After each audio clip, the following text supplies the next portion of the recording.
They called it salvation. But the screams never stopped. And the ground kept swallowing bodies. There are stories buried so deep in American soil, not even the worms dare speak of them. And yet, the truth finds a way to bleed through. This is one of those stories, not about religion, not about justice, but about control. About what happens when desperate men surrender their will to something darker than sin itself and call it holy. East Texas, 1845, a wild, lawless territory where guilt and redemption often shared the same bed. Into this chaos stepped three brothers, Malachi, Cornelius, and Jebediah Damnation, each cloaked in scripture, each promising purification for the broken. What they built wasn't a ministry. It wasn't even a cult.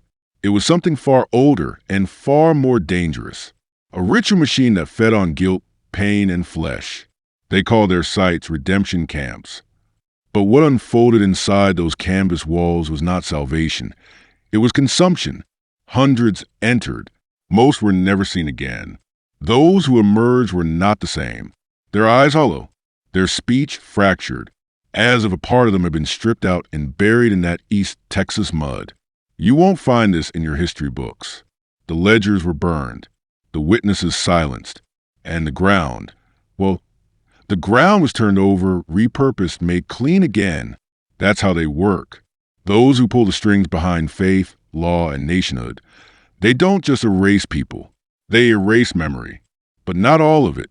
A few fragments survive, in old court documents sealed under state privilege, in letters recovered from crumbling basements, in testimonies whispered by descendants who were told never to speak the family name. They call them the Damnation Bloodline, not just because of what they did, but because of what they were protecting. This video is not just about a forgotten atrocity. It's about a system, one still alive in different forms today. A system that punishes the broken, rewards the cruel, and baptizes control in the language of God. You ready to go deeper? Because once you hear what I'm about to tell you, there's no going back. You were never meant to hear this part. After the Civil War, when the South lay smoldering and broken, the redemption camps didn't vanish. They multiplied. The devastation of war provided them cover. Orphan boys, widowed mothers, deserters, addicts, all easy prey. The Damnation brothers had mastered the art of finding the wounded and turning pain into obedience. But here's what most don't understand. This wasn't just brutality for brutality's sake. It was engineered suffering, ritualized, structured, designed to do something deeper than just torture the flesh. They were crafting obedient vessels, men and women stripped of ego, identity, even memory, and rebuilt in the image of something other. They called it ascension. To outsiders, it looked like fanatic revivalism, fire, brimstone, blood, and Bible. But behind the sermons were carefully orchestrated protocols, trauma cycles, isolation, sensory deprivation, and forced confession, techniques that wouldn't appear again publicly until 100 years later, when intelligence agencies began experimenting with similar methods under different names, MKUltra, Project Artichoke, Bluebird. But the Damnation brothers were doing it in 1850. And they were good at it because they had help. Hidden in the journals of Cornelius' Damnation, which survived only because they were misfiled in a small-town courthouse in Nacogdoches, is a single phrase that repeats again and again. The ones who whisper. No names, no faces, only instructions.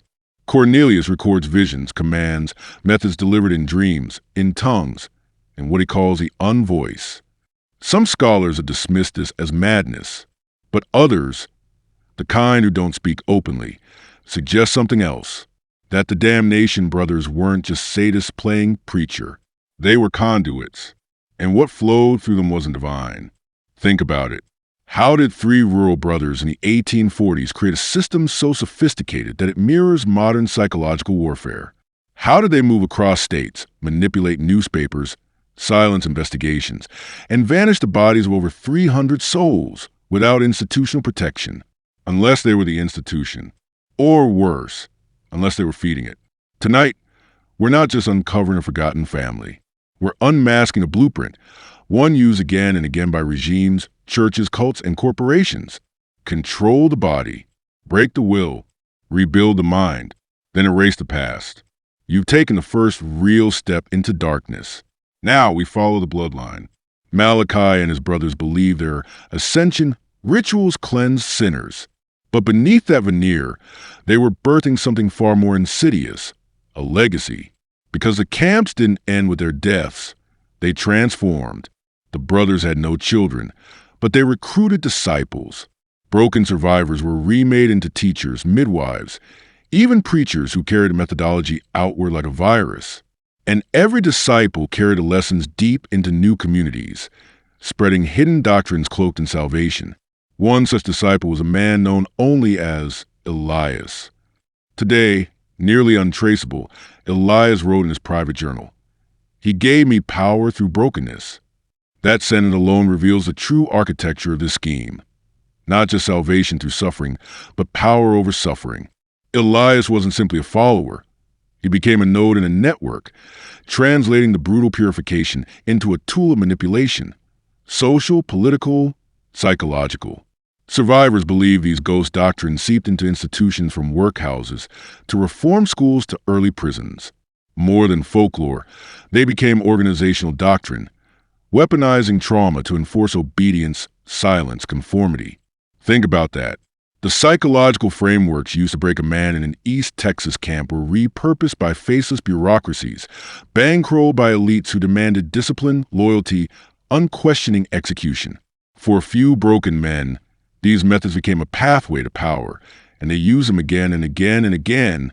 But here's where it gets more disturbing. Elias claimed contact with the ones who whispered too, surviving recollections of secret meetings in candlelit rooms where nameless benefactors observed and instructed. These sessions weren't about salvation. They were strategic. And the insight they sought wasn't spiritual. It was behavioral. They measured terror's effect on memory. They cataloged confessions.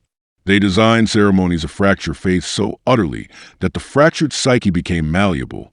Hundreds of miles from the camps, new structures followed. Isolation wings in prisons, enforcement of shame rituals in reformatory schools, psychiatric experiments disguised as therapy, and even corporate training sessions using breakdown rebuild exercises. Initiates whispered of redemption by rupture, the principle that only the controlled tearing of one's soul could birth a new obedient shell. Could this be coincidence? Or is this the hidden hand behind modern systems of control? I won't lie, theories this radical unsettle most. But only because they threaten the comfortable narratives we're taught, that time moves forward, that institutions evolve morally. But what if certain institutions are built on the bones of these early camps? What if they still owe their structure to ritualized trauma? If you feel the darkness pressing in, that's not paranoia. That's awakening.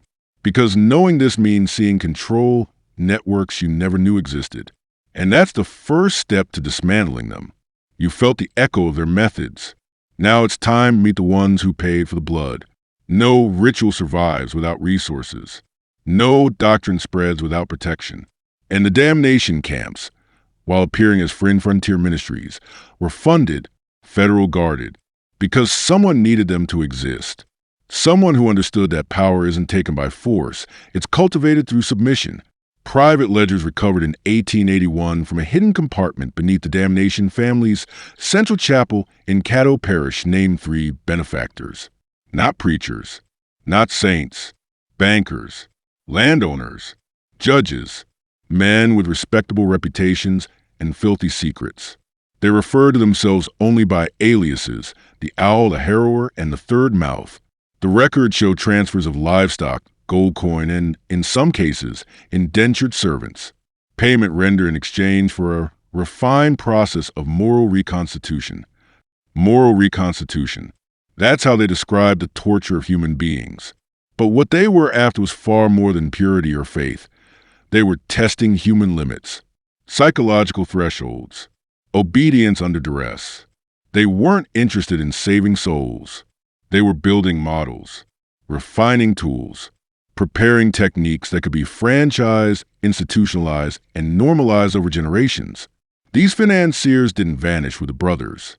Their descendants appear quietly in later institutions, on boards of early penitentiaries, in governing bodies of 20th century orphanages, on the early funding rosters of intelligence programs no one ever authorized.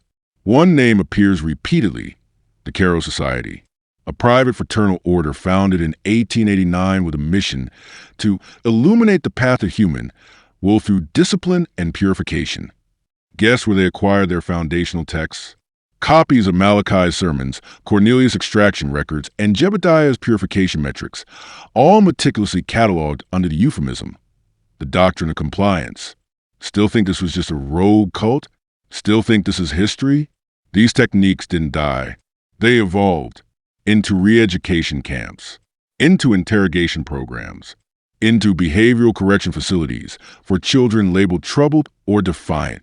The language became cleaner, the rituals more sterile, but the intent remained the same: break the will, shape the mind, extract obedience. Every time you see a child punished for questioning authority, every time a whistleblower disappears under psychological evaluation, every time a man is told his suffering is proof of moral failure, not a result of systemic design, you're seeing the fingerprints of the same philosophy. And still, most people refuse to look. But you're not most people. There was a place they never wrote about. Not in the sermons. Not in the ledgers. Not even in the whispered testimony of the few who made it out. They called it simply the pit, buried deep in the pine forest near Caddo Lake. The pit wasn't part of the redemption camp shown to outsiders.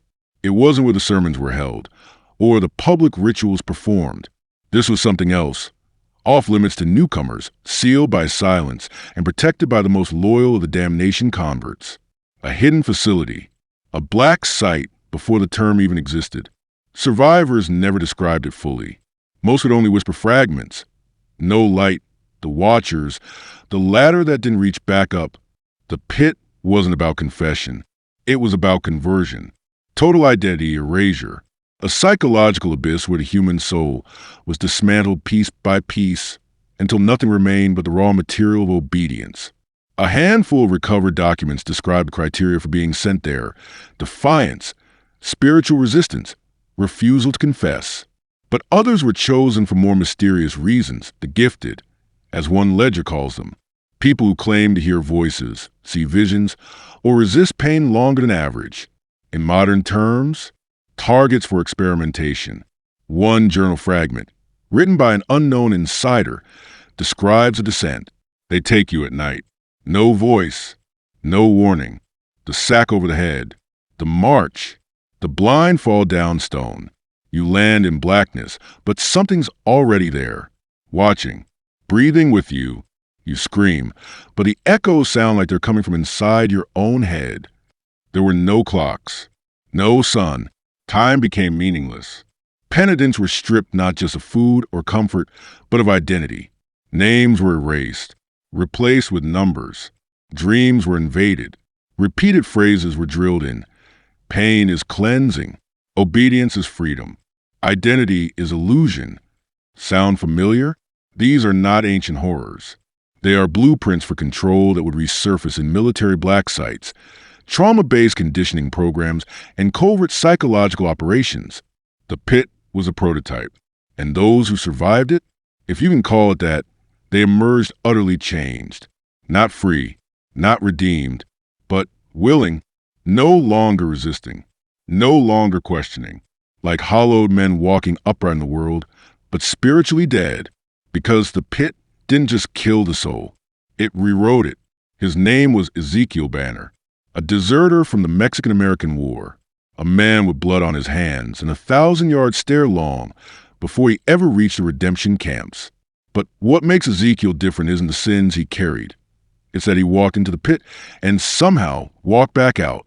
In 1871, long after the Damnation brothers had gone underground, Banner reappeared in Galveston, Texas, thin, disfigured, speaking in riddles. He was found wandering the shoreline barefoot, repeating a phrase that made no sense to those around him. I saw the spine of the world break, and they called it love. Local lawmen assumed he was just another vagrant war veteran cracked by trauma. But Dr. Myron Graves, a Civil War surgeon and early investigator of battlefield hysteria, took a special interest in him. Graves had heard whispers of the Damnation Family. His own cousin had vanished after seeking purification near the Louisiana border. What Banner revealed under hypnosis shook Graves so deeply he never published the transcripts. But fragments survived, scrawled into the margins of his personal notebook. They strip you down, not just your body but your memory. They inject words into your dreams. They rewrite what you believe is true. And when you resist, they don't punish you. They make you think it was your idea to obey. This isn't frontier superstition. It's programming. Banner claimed the pit was more than a physical place. It was a method, a crucible in which every human anchor, name, memory, morality, was slowly dissolved, until the person left was no longer a sinner seeking salvation, but a reconstructed vessel, ready to serve without question. Graves' records point to a particular ritual called the mirror baptism. According to Banner's broken testimony, the ritual involved long periods of sleep deprivation, followed by disorienting light and sound bombardment and exposure to your own reflection until your identity shattered. It was, in his words, like watching yourself die 1,000 times without leaving the body. Now ask yourself, does this sound like 1800 superstition? Or a precursor to what black budget programs would later perfect? Psychological dismantling followed by identity imprinting? Ezekiel Banner didn't escape the pit with salvation. He escaped with awareness. But no one listened. He was locked away in an asylum 6 months later, labeled insane. Before they silenced him, he left behind one final warning, scrawled into the wall of his cell. They are still among us, wearing collars, wearing uniforms, preaching freedom, practicing bondage. Let's be clear, the Damnation Family didn't vanish. They embedded.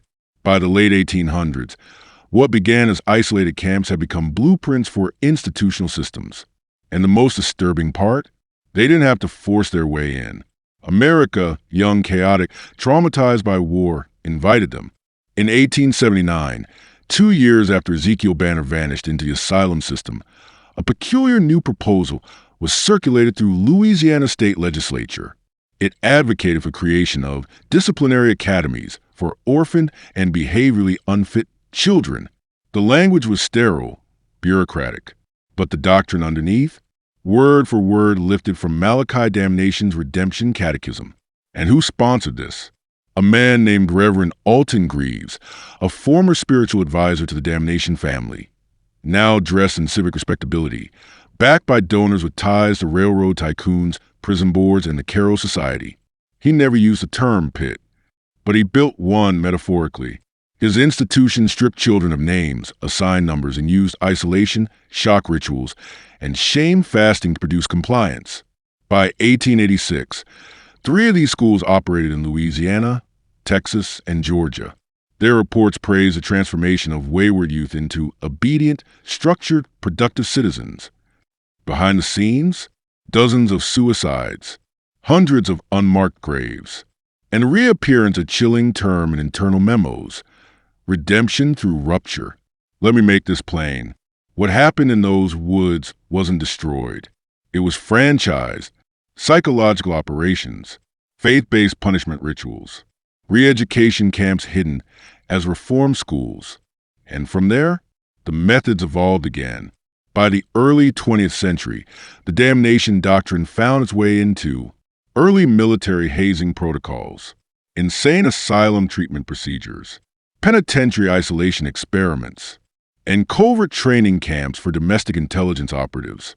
The same tactics, identity stripping, trauma repetition, dream disorientation, kept surfacing under different names: moral realignment, character correction, enhanced instruction. The language changed. The core never did. One former school official from the Greaves Academy later confessed under pressure: "We weren't teaching children. We were breaking wild horses and building them back into guards." So ask yourself, if the damnation doctrine lives on in schools, prisons, churches, and even leadership academies, who really controls the system shaping society? Who taught your teachers? Who trained your preachers? What blueprint did they use? And how many of them traced their knowledge back to a family buried under pine roots and soaked in blood?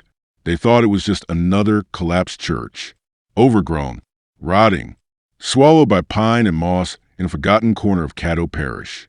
Locals called it the ash temple, though no one remembered why. A place children dared each other enter, and none stayed long inside, not because of ghosts, but because of what they heard beneath the floorboards. In 1902, a private team of surveyors, hired by the newly chartered Cairo Agricultural Initiative, was sent to evaluate the land for development. What they found wasn't a chapel. It was a cover. The floorboards collapsed beneath one of them. What lay underneath wasn't earth. It was stone, carved slabs, inverted crosses, a ring of rusted restraints bolted into the limestone floor, and in the center, a stone well with no water, just darkness, and a sealed box wrapped in blackened chains. They broke it open. Inside were manuscripts, old, brittle, some in English, others in a language no one could immediately identify. But they bore the seal of Jebediah Damnation, his personal crest, carved into human bone and pressed into wax. One document was titled, "The Four Forms of Compliance, a Blueprint for Absolute Subjugation." It was not spiritual guidance. It was a manual for psychological warfare. The text outlined a four-stage process: disorientation through isolation, rupture of self-image, insertion of external authority, reconstruction through reward and threat. But it wasn't theoretical. Each stage included step-by-step procedures, environmental variables, dietary controls, chemical additives, and sensory manipulation techniques. Remember, we're talking 1800s. And yet these rituals eerily mirror techniques that wouldn't appear publicly until the 1950s and 60s, under names like MKUltra, Project Artichoke, and early counterinsurgency training. How did a secluded cult in the Pine Woods prefigure the exact same methods by nearly a century? Because the Damnation Family wasn't inventing madness. They were preserving something older. At the bottom of the well, the surveyors found a metal ring drilled into the stone, attached to a sealed trapdoor. Only one dared open it. What he saw below was never formally recorded. But the next morning, he was found dead. No wounds, just a look of absolute terror, frozen on his face. The remaining team abandoned the site. The Cairo Initiative quietly pulled out of Caddo Parish. The trapdoor remains unopened, but the texts, they were not destroyed. They were handed off to a private collector with ties to the early CIA. They say history is written by the victors. But sometimes, the darkest parts are ghost-written, by the forgotten, the hidden, the buried. When the Damnation manuscripts were unearthed in 1902, they didn't go to a museum. They didn't end up in state archives. They were sold, privately, quietly, to a man named Horace Bainbridge. On paper, he was a textile magnate from Boston. In truth, he was one of the early funders of a covert research wing within the American Psychological Warfare Department, what would eventually become known as Project Whisper. Bainbridge had one obsession: psychological control. He believed America's next war wouldn't be fought on battlefields. It would be fought in minds. And when he received the Damnation texts, he knew he wasn't looking at some rural superstition. He called them a technological relic of spiritual engineering. By 1917, excerpts from the manuscripts were being studied at Camp Peary, an early intelligence facility in Virginia. The techniques were dissected, renamed, adapted. Rupture of self-image became personality fragmentation. Insertion of external authority was filed under suggestibility amplification. Sound familiar? That's because they reemerged decades later under more official-sounding labels during the MKUltra trials. Terms like ego death, behavioral restructuring, and trauma-induced reprogramming. But they all point back to the same place: the pit, the chapel, the chain-sealed box, the Damnation blueprint. In 1949, a memo surfaced in the CIA subcommittee discussing anomalous historical documents currently informing deep structure interrogation protocols. Attached was a scan of the original Damnation crest, now labeled Artifact D72, B source, pre-mass control era/Louisiana. It gets darker. A team of psychiatric consultants working for the Defense Department in 1952 requested access to legacy control literature sourced from occult rural frameworks. Internal notes confirmed that at least 6 of the Damnation Family psychological procedures were being actively trialed on unwitting subjects. Among them, the mirror baptism protocol, fragmentation via reflection-induced panic, the silent pit method, isolation without time cues, the redemption spiral, a loop of confession reward punishment to induce surrender. These weren't spiritual practices. They were control systems. And the government didn't invent them. They borrowed them. So the next time someone tells you the world just got more controlling with time, remember this. The techniques used to break men in black sites, to rewrite identities in secret prisons, to silence whistleblowers and dismantle resistance, they were all perfected over a century ago by a family that claimed to serve God, but served only power. In Section 10, we look into the eyes of the man who reactivated the damnation doctrine for modern use. A Cold War agent who once called the old rituals sacred tools in a war for minds. And what he did with them will chill you. His name was Edward Mallory Thorne. Code name, Crucible. He wore a suit like a preacher and smiled like a man who'd never lost a war. But inside Langley, he was known as something else. The operator who brought the pit to the Pentagon. Born in 1912, Thorne was the great-grandson of Obadiah Thorne, the last known spiritual registrar for the Damnation Family before their exile. And though he grew up in Washington, D.C., he was raised on the damnation texts, passed down like a sacred inheritance, hidden in his family's basement behind a false wall. He memorized them before he was 13. By 1946, he'd already served in OSS counterintelligence during World War II and had overseen 2 covert reprogramming camps in post-war Berlin. But what disturbed his superiors was how intuitive Thorne's methods were. He didn't consult manuals. He didn't need guidance. His techniques, dark, precise, and deeply personal, were ancestral. It was in 1951, during a classified CIA summit on cognitive weaponization, that Thorne presented what he called the pit model: interruption, submission, and rebirth of the human will. The pitch wasn't theoretical. He brought in a subject, unwilling but compliant, and over 72 hours, demonstrated a complete personality inversion using only sensory manipulation, fasting, rhythmic exposure, and deep scripted shame cycles. No drugs, no tech, just rituals. Rituals that hadn't been seen publicly since the pine woods of Caddo Parish. Thorne told his peers, "We don't need machines to break minds. We only need memory, ritual, and authority." His methods were approved for black site experimentation. In exchange, he was granted command over Project Reverend, a little-known wing of MKUltra, specializing in ritualized trauma programming. And here's where it gets even darker. He didn't call his subjects patients or operatives. He called them lambs. And every file began with the phrase, "This lamb shall forget who he was and become who he is commanded to be." Over the next decade, Thorne personally oversaw over 130 reprogramming sessions, some of which were leaked years later by whistleblowers too frightened to testify publicly. One defected scientist wrote, "We weren't studying trauma. We were perfecting the rituals of the Damnation Family, brick by brick in fluorescent-lit rooms." Thorne died in 1979, wealthy, respected, buried with honors, but not before he made one final donation to the National Cryptographic Archive, a sealed black box labeled Doctrine of the Pit/original copy for future wars. Its contents remain classified. The tape was labeled simply, Session 119B, Crucible/Lamb number 17. Date, April 2nd, 1978. Location, Facility C, undisclosed site, West Virginia. At first, the audio is quiet. You hear breathing, a faint, rhythmic humming. Then a door creaks open. A chair scrapes, and a man speaks.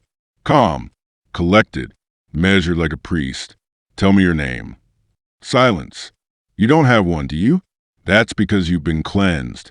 That old identity, that was the infection. Now we build something worthy." The voice is unmistakably Edward Thorne.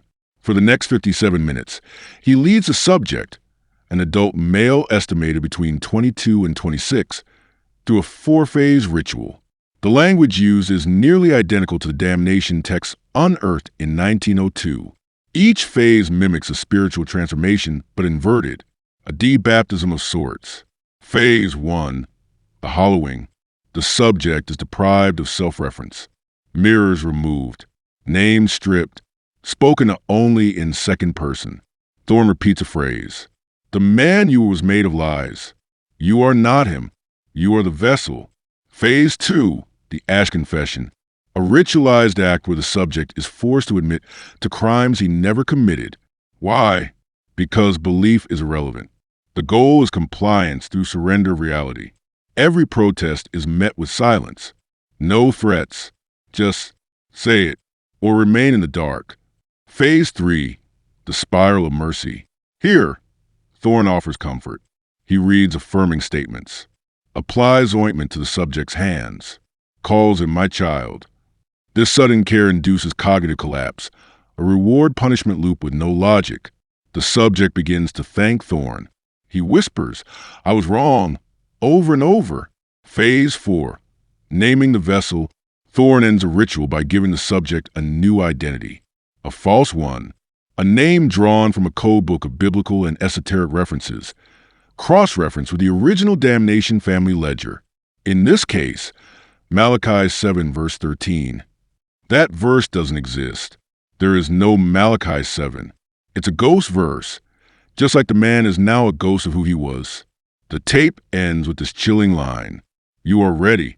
When the time comes, you will act, and you will not know why. Analysts who reviewed the tape in 1984 refused to listen twice. One classified report simply read, subject has been successfully emptied and reassembled. The pit doctrine functions at 100% efficacy.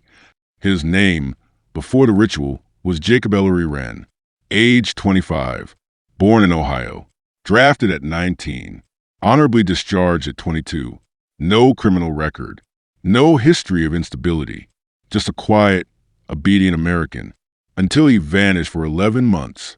When he resurfaced in 1979, he had no memory of the missing time. He told his sister he'd gone west for work, but she said he was different. His eyes didn't blink as often. He talked in biblical phrases, sometimes in riddles. At night, he'd write pages and pages of strange symbols and tear them up before morning. Then came July 6, 1980. Jacob walked into St. Aurelius Children's Hospital in Baltimore carrying a briefcase. He was calm, smiling. Security footage shows him entering the East Wing at exactly 3:33 p.m. The briefcase never left his hand. What happened next was sealed by federal order within 48 hours. But leaked documents from 1992 reveal the truth. Inside that briefcase was a modified neurosonic emitter, military-grade, compact, unregistered. When activated, it emitted a low-frequency pulse targeting the amygdala, the fear center of the brain. Within 6 minutes, everyone on the East Wing, patients, doctors, nurses, was either catatonic, self-harming, or dead. The scene was described in one internal report as a human prayer circle of chaos. No signs of external violence, yet every mind collapsed inward. The official story? A chemical spill. The real story? Jacob Wren had been activated. One declassified memo from the Defense Intelligence Agency reads, Subject identifier, Malachi 7 verse 13. Status, asset engaged. Response to trigger, immediate, complete. Damage, within projected parameters. Notes, subject has no memory post-event. Reintegration failed. This wasn't a rogue act. It was a test. A human mind, hollowed and filled with the damnation doctrine, then loose on a civilian population to measure precision, impact, and traceability. And here's the most terrifying part. Jacob never went to prison. He was transferred to a secure rehabilitation facility. But the location? Unknown. The name? Wiped. And 3 years later, a man matching his exact description was spotted at a secure briefing in Quantico, wearing a visitor badge, standing behind a high-ranking official during a closed-door meeting. Some say Jacob was a one-time weapon. Others believe he was just the first of many. What began as a cursed bloodline became a global weaponized doctrine. By 1983, the damnation ritual model, once confined to the dark basements of the American intelligence community, was no longer American. It had gone transnational. Following the St. Aurelius incident and the successful activation of Malachi 7 verse 13, redacted cables surfaced and leaked NSA logs showing discrete knowledge transfers to several allied and non-allied nations. The code phrase used? The furnace is hot.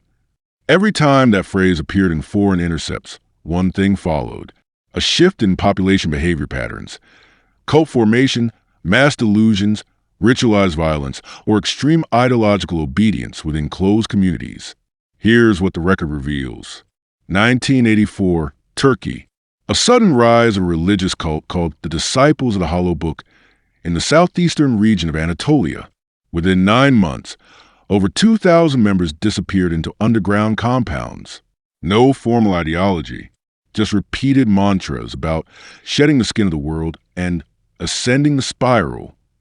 Turkish intelligence raided one of these sites in 1985. Inside, they found a perfect replica of the damnation pit structure described in Project Reverent Blueprints. How did they get it? A Turkish counterintelligence officer later admitted during a secret tribunal. The Americans sold us the doctrine. We thought we were buying a tool. We were buying a demon. 1986, East Germany. In Dresden, a psychiatric institution known as Klinik Schwarzlich began experimenting with non-chemical trauma cycles to rewrite memory in political dissidents. 14 patients disappeared, records erased. But one nurse leaked a handbook titled, Reconstruction of the Vessel, Rituals of Rebirth for the Wayward Mind. The footnotes were in English. One passage read, "This ritual is drawn from the Pit Doctrine, as refined by Crucible in 1957. Applied with discipline, it restores obedience without memory." 1990, Nigeria. In a remote region near the Niger Delta, entire villages began speaking a constructed dialect not native to any tribal lineage. Linguists brought and found the dialect to be a phonetic cipher, matching ritual incantations from Damnation Family texts. These communities claimed to receive visions from the man who spoke in spirals, a likely reference to Edward Thorne. Global intelligence agencies noticed, but instead of suppression, they replicated it. Why? Because this system of ritual-based psychological control worked faster, lasted longer, and left fewer traces than any drug or electric shock method ever developed. The pit was no longer a place.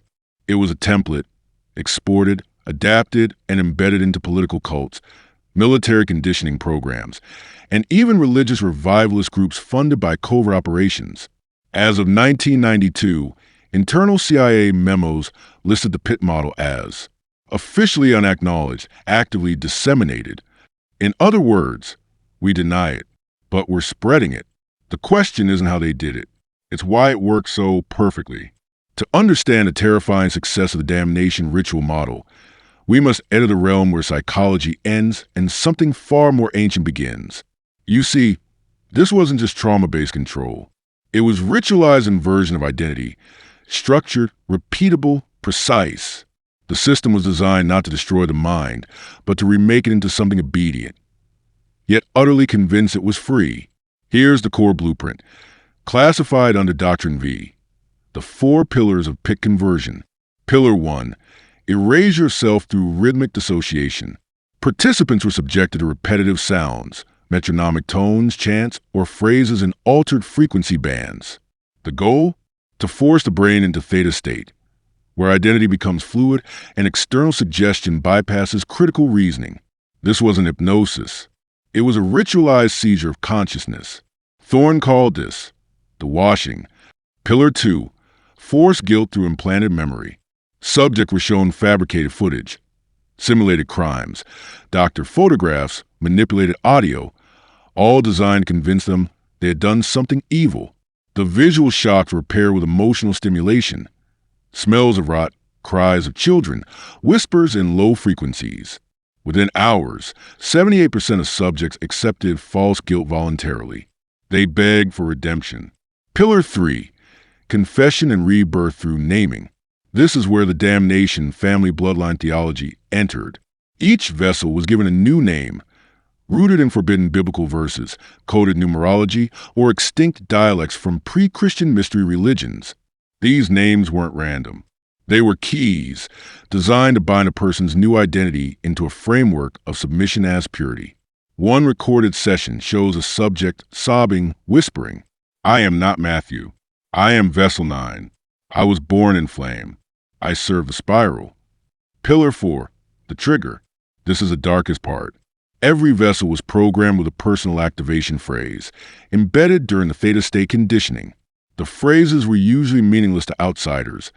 Combinations like "the orchard waits" or "sleep beneath the spiral." But once spoken in the subject's presence, the result was instantaneous. Dissociation, command response, obedience to next instruction, zero memory of the event. One CIA file from 1987 describes a subject who, after activation, assassinated a federal judge in public, returned to his hotel, and spent the next 2 hours watching cartoons, unaware anything had happened. But why go to such lengths? Because the Damnation family believed something profound. That free will was infection, and ritualized programming was divine purification. They weren't just making weapons. They were building a new religious order, one based not on worship, but on submission through unknowing obedience. Buried deep beneath the Vatican Apostolic Archive, in a restricted vault marked Umbri Fidei/1620, lies a book few have ever heard of, and fewer still have survived reading. Its name, Liber Umbri, the Book of the Shadow God, bound in faded black goat skin, written in ecclesiastical Latin and Paleo-Greek. The book was officially condemned by Pope Urban VIII in 1621, declared heretical, dangerous, and instruments of the deceiver's voice. But it was never destroyed. Why? Because even the church feared what it contained. A ritual model eerily identical to the damnation doctrine, centuries before the Damnation family ever existed. According to fragments released by Vatican whistleblower Father Lucien Brevon, the Liber Umbri was believed to be a compilation of stolen rituals. Fragments taken from Sumerian death cults, Gnostic heresies, and Egyptian psycho-spiritual rites, all reinterpreted under the Christian lens of demonic possession. But here's the horror. The core of its methodology was not to expel demons, but to replace the soul. It described a 4-stage process nearly identical to the Damnation family's modern programming techniques. Vacatio mentis, the emptying of the mind through rhythmic repetition and sound. Falsus peccatum, the implanting of false sin. Renominatio, renaming of the soul to align with the desired spirit. Excitatio, the triggering of a new self via spoken incantation. This wasn't exorcism. It was spiritual override. And then came the most disturbing passage in the book. "He who walks without his name shall hear the true God, but he who is renamed by the shadow shall serve unknowing. His memory will fall like ash. His will shall not return." The implications are chilling. What the church deemed demonic in the 1600s, the U.S. intelligence community industrialized in the 1970s. And the connection doesn't stop at theory. Inside a leaked 1993 intelligence briefing labeled Project Ecclesia, CIA analysts detail an operation in 1965 where agents infiltrated the Vatican's occult research section. Their goal: retrieve documentation on ancestral ritual templates with proven behavioral override capacity. They succeeded. The files were handed over to Edward Thorne, who referred to Liber Umbri repeatedly in his unpublished notes. In one margin, he scribbled, "The shadow god is not a myth. It is the original pit." Even more unsettling, images surfaced from the Damnation family estate in 1981, showing altar engravings matching glyphs found in the Liber Umbri. Somewhere in their twisted theology, the Damnation family didn't invent their methods. They revived them, guided by ancient doctrines buried by terrified priests and forgotten over centuries. There are places on earth that feel wrong, heavy, silent, suffocating. The crypt beneath Église Saint-Nicolas in Marseille is one of them.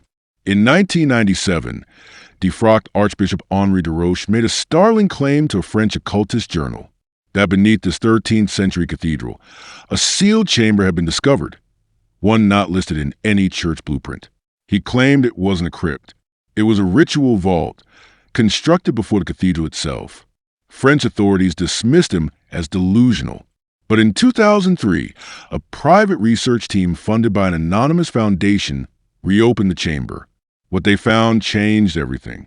At the base of the catacomb was a spiral path of human remains, dozens of skeletons arranged deliberately, not dumped, all facing inward toward a central altar stone carved with the spiral eye of the pit. The bones had been polished.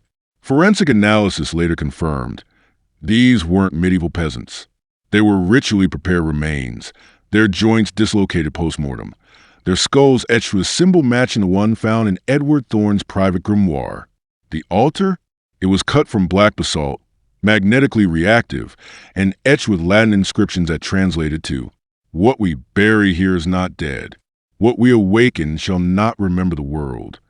Among the ruins, sealed in a lead reliquary, was a vellum manuscript written in a hybrid of Latin and Proto-Basque, translated by linguistic AI in 2018. It referred to a spiral doctrine brought to southern France during the Albigensian Crusade in the 13th century, when heretical Cathars were exterminated by the Church. But the Cathars didn't die out. According to the manuscript, a splinter sect survived underground, preserving ancient rituals that predated Christianity, Judaism, even Rome. This sect called themselves the Servants of the Unbound Vessel. They believed the human soul was a parasite, clinging to flesh, clinging to memory, clinging to freedom. Their sacred duty was to unbind it through ritual, trauma, and transformation. The soul must be made to forget itself. One line read, "Only then can the spiral speak." Now here's where the nightmare sharpens. DNA evidence from a tooth found in the crypt was processed in 2020. The result?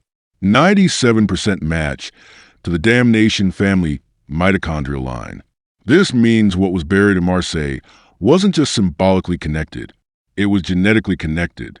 The pit was older than the American bloodline, older than Thorne, older than the Vatican's fears.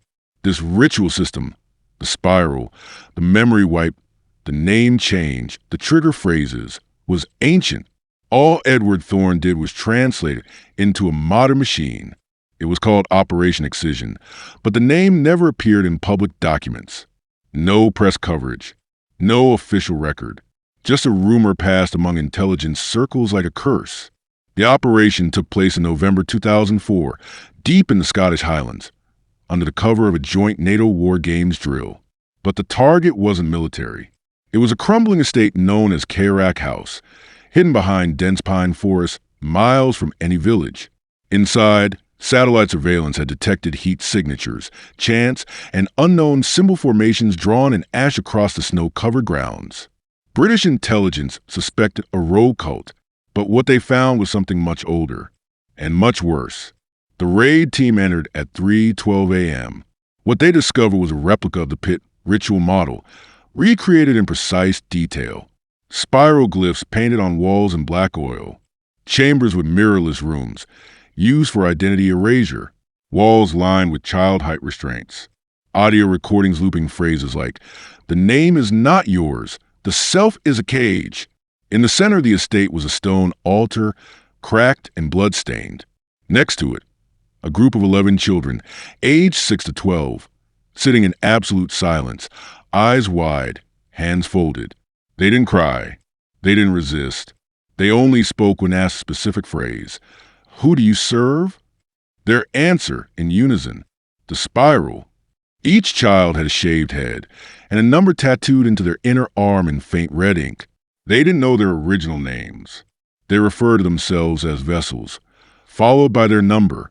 One girl, Vessel 7, whispered something that froze every operative in the room.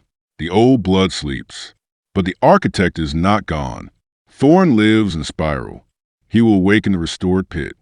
Inside a hidden basement vault, the team recovered over 2,000 pages of documents, ritual scripts, psychological control diagrams, and references to Project Umbra, the original CIA brain control pilot program.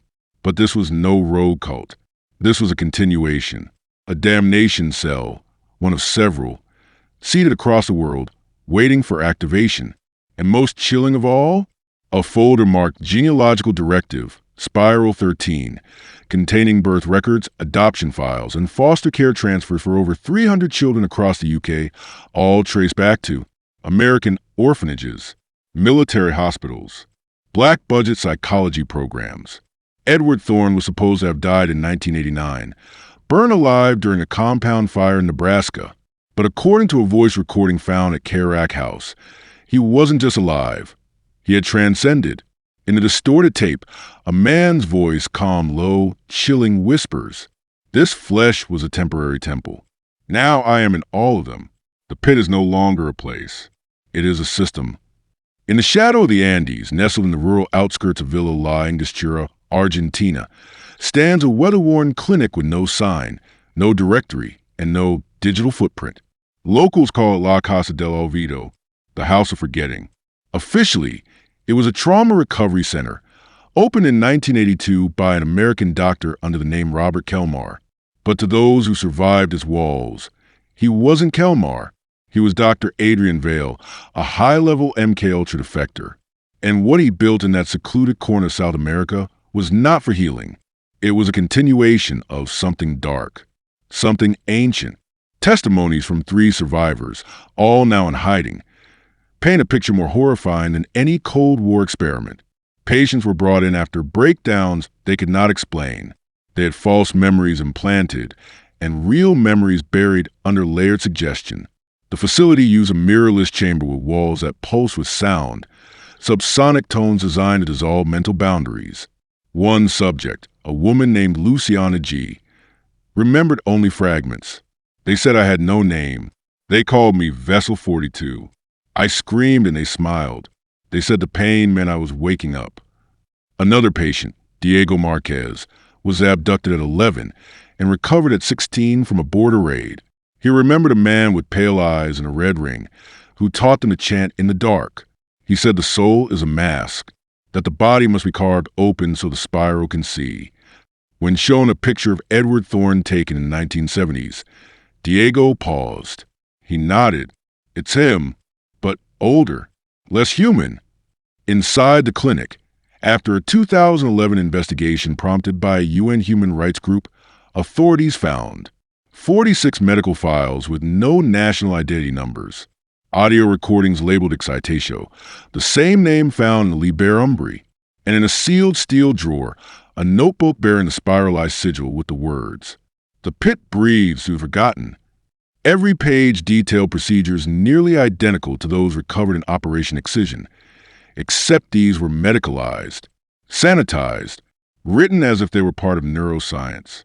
The final, most disturbing detail: one of the clinic's Argentine staff secretly photographed a group therapy session in 2005. Among the group was a tall, gaunt man with deep scarring across his throat. Facial recognition analysis, run by a private firm in 2019, produced a 73% probability match with Edward Thorne. The timestamp? March 3rd, 2005, 16 years after his supposed death. And in the notebook found in his office, one phrase is written again and again: "The spiral must return to America. The temple is ready."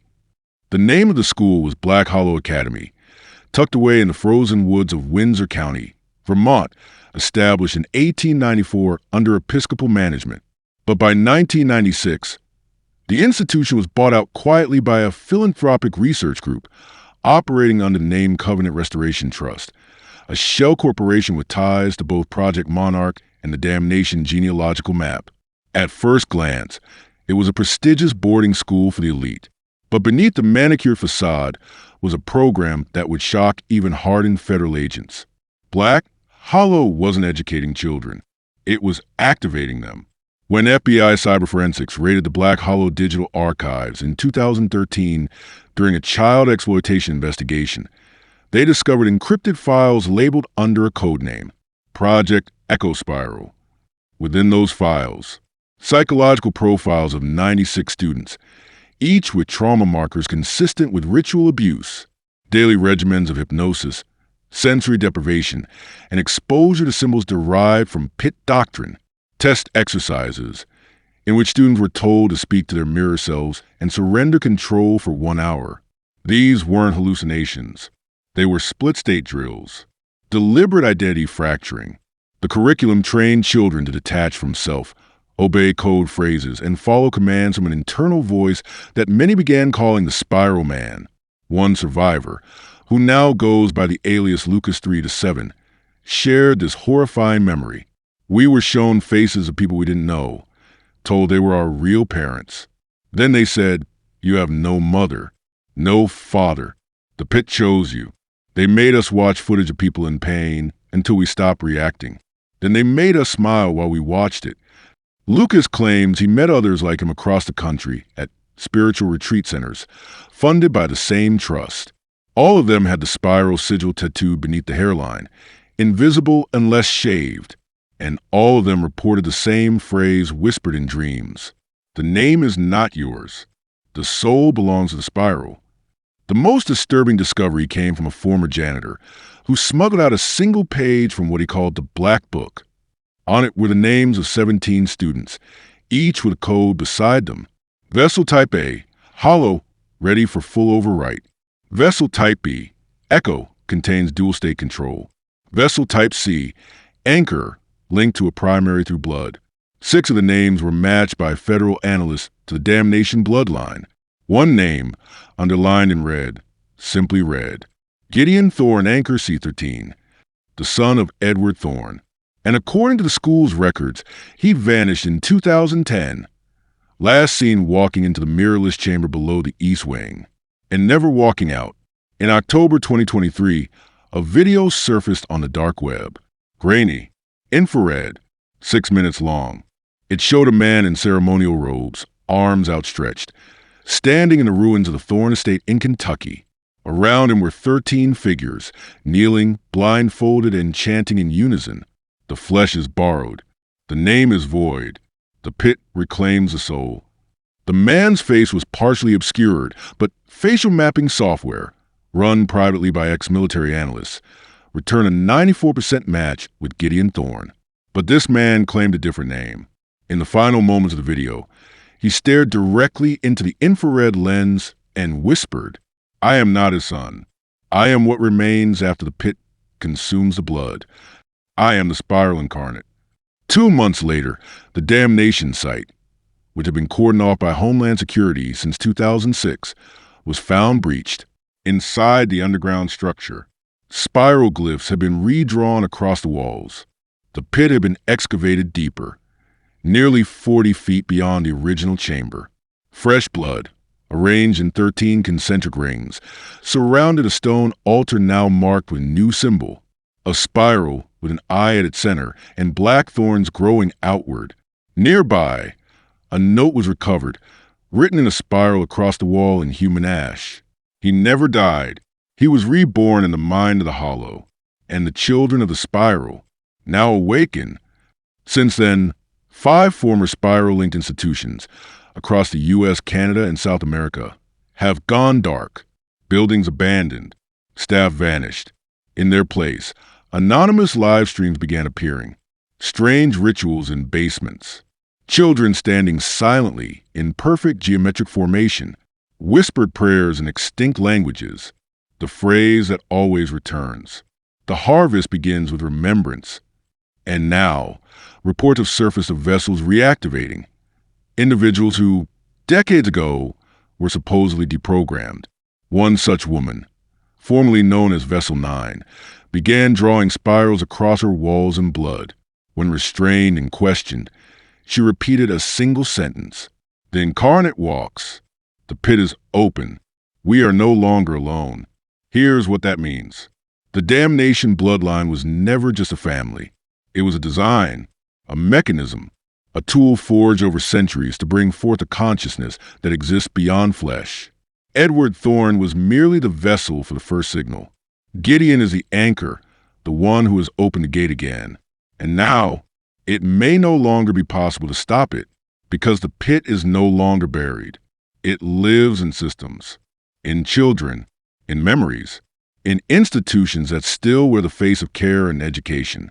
And the final phrase left on Gideon's altar reads, "All names will be returned to the pit, and from the spiral, they will rise as many." This concludes a twisted legacy of the Damnation Bloodline, a tale of terror,